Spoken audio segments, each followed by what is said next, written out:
Hi, this is Nahid. The best leaders are always working to improve themselves, and the best leaders are always extremely busy. So, if you're a leader and you want to do the work of continuing to improve yourself, but you have very little time and you're swamped and you're drained of energy when you finally do get extra time, here are some practical ways that you can continue to hone that leadership skill set doing things that you're going to run into every day anyway. So just incorporating these practical, I would say, adjustments into your daily routine.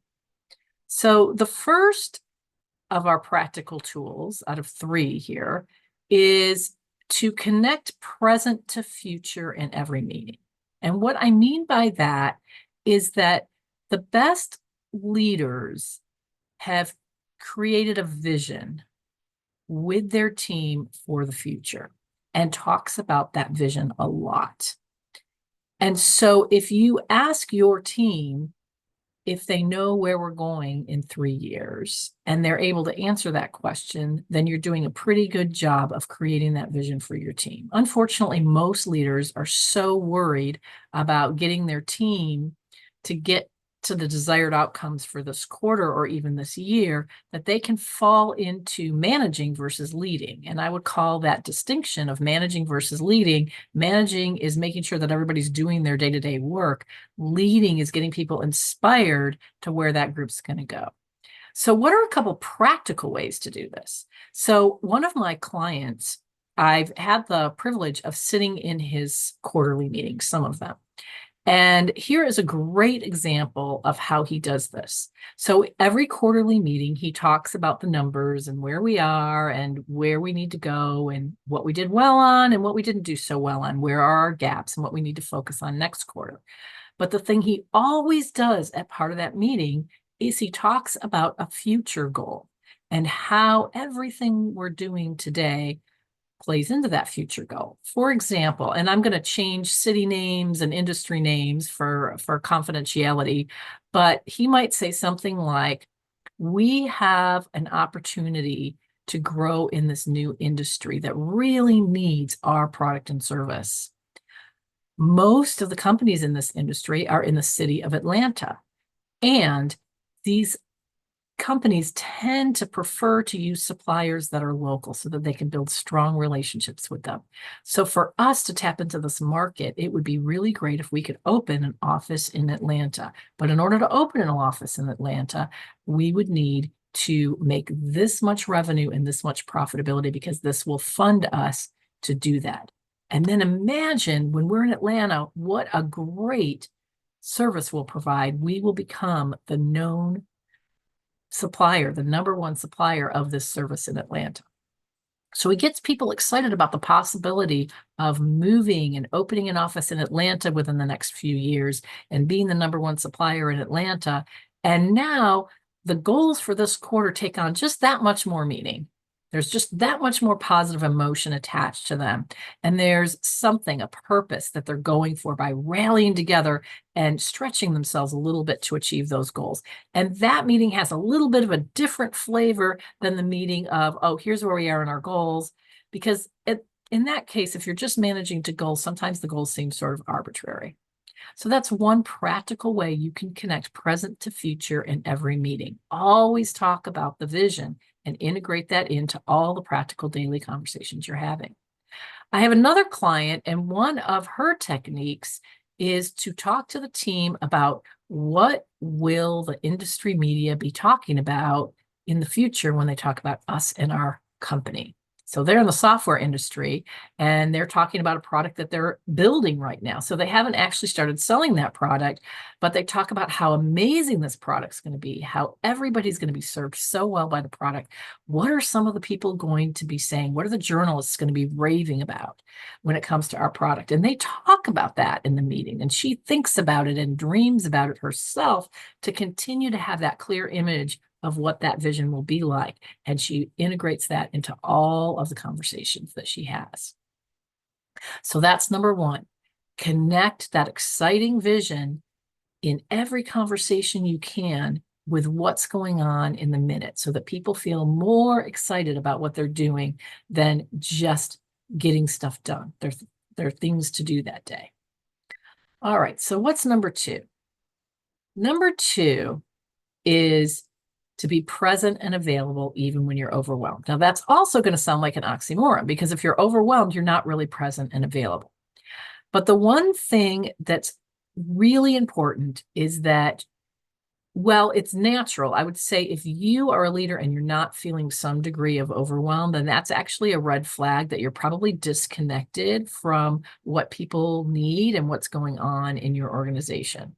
So being overwhelmed isn't something to be worried about. It's something that you should be feeling if you're in a leadership position. And we'll talk about how to handle that overwhelm in a minute. The thing is, your team doesn't want to experience an overwhelmed manager. If you have ever had an overwhelmed manager, you know that you start feeling like you can't go to that manager for anything. And you certainly don't feel like they're on top of everything. And you imagine that they're probably dropping balls, and you often get hurt because they don't respond to your emails, or maybe even don't even show up to meetings that you set with them. So you have to be very, very available, and you have to show that confident leadership presence wherever you go, even when you're overwhelmed. So how do you do that? Well, the way that I've worked with most of my clients, I really have seen this as the best way to do it. Maybe there's some other way of doing it, but the best way of doing it that I have seen is very intentional time blocking. And what I mean by that, you can do it in your own way, but you have a very strong intention that you're going to be super accessible to people, let's say while you're in the office. Now, if you're in the office 24/7, it's not going to work. But let's say that you're in a hybrid environment and you're in the office 3 days a week. Those 3 days a week, you're present with everybody. If you're in a completely remote environment, then maybe you're on Zoom calls or you have meetings, for 2 days straight, and that's when you're available to everybody. During this time when you are available to everybody, you're super proactive about it. So you're not just available as an open door policy and they can come to you if they have anything. Most people won't come to you. They won't come to you because they don't want to bother you. Even if you don't show up as overwhelmed, they usually won't come up to you unless they have something that they feel is really important. So often, if you're really wanting to see what's going on and really wanting to make sure that they see you as available, you go to them. So during your intentional time of being available, that is part of your work as a leader. And it's one of the most important parts of your work. You actually go proactively, you check in with as many people as you can on your team, in your organization, to see how they're doing, to see how they're doing personally, to see how they're doing with their work, to see what obstacles they're running into, to see what you can remove. You do that, you're going to show up as really accessible, but you cannot do it all the time. The other thing you have to do is you have to carve out time when you can completely focus on the hard things that you need to concentrate on. Now, I think ideal is that hybrid environment when you're working remote a couple of days and you can be completely focused for a few hours at a time when you're remote, but it doesn't have to be that. People have worked with me where they've set times in their office where they've been unavailable and the door has been shut, and they're seen as the most available leaders out there because it's always the same 3 hours that they're unavailable. And that's just when they're quote unquote in their meeting with themselves doing their most important work. But all their people know they've been checked in with before the boss went into the meeting. And they know that they can talk to the boss when the boss is done with the meeting, and they have a sense for that boss's schedule. So they know when the boss will be available. So they're very calm and they feel very connected to their boss and very accessible. The best leaders have a really good balance. They know when they have to heads down focus and work on hard things, and they make sure that they carve out time to get that where they're not distracted or interrupted. And at the same time, they make sure that they're very available to their team and they're very proactively available during those times. The team starts getting a sense of your pattern no matter what it is. I had a boss who never came into work until 1 o'clock. And the team just said, this boss comes into work at 1 o'clock. So if you want to have a meeting with him, plan on asking for a meeting around 3. And who knows what that boss did in the morning? Nobody questioned it. He's the boss. Maybe he did his quiet, peaceful work, or maybe he just enjoyed life and he worked late into the night because he was a night person. It doesn't matter because people aren't looking at it like that. They're not judging you for what you're doing when you're not available. They're just always asking, when is this person available? When can I talk to them?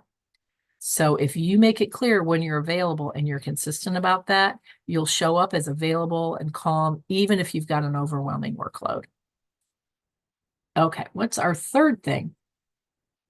Our third thing is listen well. So I've run into a lot of leaders who have thought that everything is okay simply because they were oblivious to a lot of what was going on. So they were either very much wrapped up in their own work, in their tasks, and because nobody was coming to them to complain or to talk about things, they assumed there were no issues. Don't ever assume that because people don't come and talk to you about issues that there are no issues. Your job is to dig out the issues. So sometimes the time that you're doing your best work is the time that it seems like you're playing. For many people, it's time on the golf course with people on their team, when people are just relaxed and playing together, and then the issues come out. For some people, it's when you go out to lunch or coffee, or when you just have a support group meeting with no agenda at all. That's often when things come out. Now, if you have meetings with your clients, with your team, often the way you can organize those meetings is get the status updates out of the way in shorter meetings or in writing, and spend the meeting time digging out the issues and the obstacles that people are dealing with so that you can grind into those and make those very productive. So we'll have some more lessons very specifically on meetings. But the important thing is as a leader, if you're really going to hone your leadership and be the best leader you can be, you really need to dig in and figure out what issues are going on your team, because I can guarantee you that there are issues and you don't know about them because they haven't been brought to your attention. The other thing that's really, really important is to be emotionally detached from your agenda. So I hope you have an agenda if you're a leader. I hope you have goals.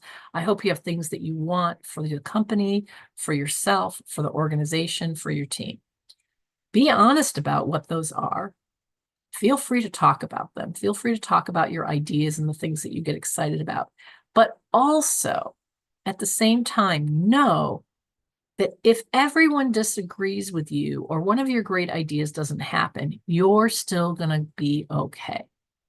Maybe you can trust that you'll always come up with a new idea. That's sort of my mantra, because I can always trust that I'll always come up with a new idea. But maybe it's not that. Maybe you know that this job isn't the end of your career.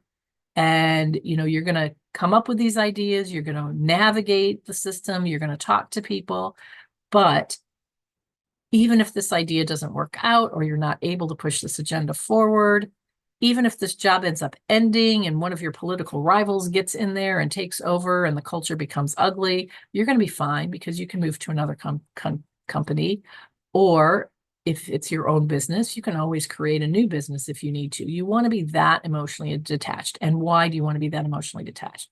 Because if you come across as very attached to your idea or your way of doing things, what it communicates is that you're in it for yourself. You're in it for your ideas, your way.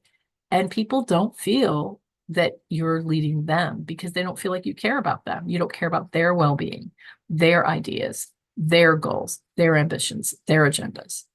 And because you don't show an interest in them, you're just looking at them as the robots or the support people that are there to help serve your purpose, you're not really considered an inspiring leader. So there's a lot of leaders, and I've coached a lot of leaders that have said, why can't everybody just be robots and do what I tell them to do? They tend to be more on the autocratic side, pushing their own agenda forward. This is what has to happen. The results have to happen. They have to do it this way. They have to get it done. Maybe I don't care how they do it, but they have to get the results. So it's very much you have to, you have to, you have to, you have to. And that's how you're judged. But there isn't a lot of, I really want to understand where you're coming from. I really want to understand what excites you. I really want to know if you have a different opinion. I had one leader tell me that one of the things that she does when she walks into a meeting is she'll say, this is what I know, and this is what I'm thinking. And I don't want you to all sit around and agree with me. I want to hear what I might be missing. I want to hear what my blind spots might be. I want to hear any opinions that might be even a little bit different than mine, because we're not going to make a good decision as a team unless all of our brains are in on it. And that's how she gets them to talk about things they wouldn't normally talk about. Emotional detachment means you don't have to have it your way. Emotional detachment means that your ego's not really wrapped up in it. And the thing that's it's kind of paradoxical about this is, if you really, really want to be seen as a great leader, sometimes your ego gets into that. Like your ego says, I want to be seen as a great leader. And you sort of judge yourself if you're not seen as a great leader. But the funny thing is you almost have to let go of the idea of being seen as a great leader in order to become a great leader, because the best leaders don't really have a sense of themselves. They're much more immersed in what's important for the team. They're not really thinking about what's most important for themselves. That takes time. It takes emotional maturity, but just start thinking about it now. Wherever you are on that spectrum, if you can just get a little bit more emotionally detached to what you think is the right way to do things, that doesn't mean that the team's going to stop getting results or you're going to stop insisting on people getting results. What it means is you're not attached to it going a particular way. You definitely can nudge it that way, but you're not attached. It doesn't mean anything about you. Okay, so those are some practical ways that you can start working on leadership or continue to work on leadership. Even if you're swamped, you can do this kind of thing, these 3 things, regardless of what else is on your plate. Have fun. Happy to have you here, and we'll see you next time.